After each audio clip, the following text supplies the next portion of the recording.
Let's see some of the lessons and strategies from Apple.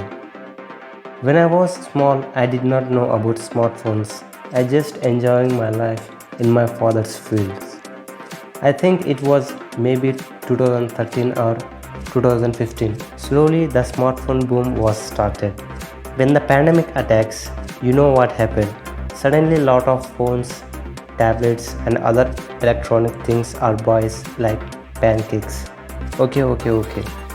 You are just thinking like what I am talking about. Okay, just imagine your smaller days. When you are a teenager, you was enjoying and playing with your friends. Just imagine these days, all are attached to their mobile screens. My point is, when you see the past, it's always sweet, and when you see the present, it's look like unpredictable. And when you see the future, actually you can't see the future exactly like as you imagine. If you're thinking about your old days, so leave a comment below. So let's jump into our video. Steve Jobs' life was begins with a lot of struggles and problems. So he decided he wanted to do something new, bigger and efficient. So he was more interested in technology. So he started Apple with his two friends in 1976 on April 1st, the Fool's Day.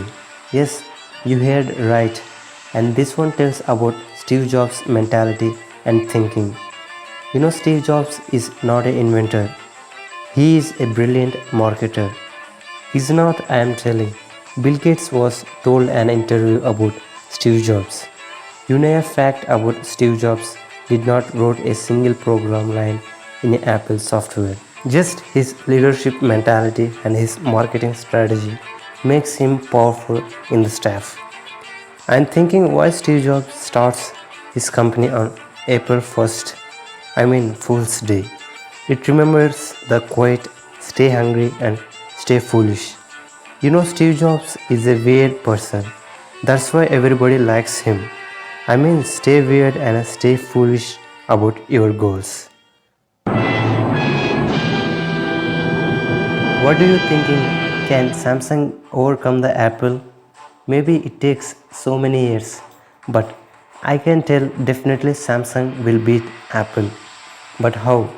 When Steve Jobs was the CEO of Apple, he launches a device or any technology item that creates a technology boom. For example, iPhone and iPad. These things makes people that they are buying a new technology item. Example iPod. That days we uses cassettes, DVD players and tapes. That time we use only one cassette for one song. But this small thing iPod makes revolution in audio industry at that time because they can listen hundreds of songs in a small thing. This makes weird feeling on that time. I heard a story about iPod. Steve Jobs ordered to his staff like make more smaller iPod as much as possible. So of course they made a very small iPod. Later Steve Jobs throws it into water and it tells like, see, some gaps was there. That's why bubbles are coming from it. Fix it and makes more small. This makes funny but it's a valuable lesson from Steve Jobs about genius mindset. Sometimes I think like Steve Jobs is not a human. I think he was an alien. But I miss that Apple because at that time Apple announced to launch a product from Apple. People are eagerly waits for that like it was a new technology, new thing and new innovation like that. But these days they launches mobiles with making little difference and little efficiency than old one with more prices. So that's why I hate Apple because they are making us fools.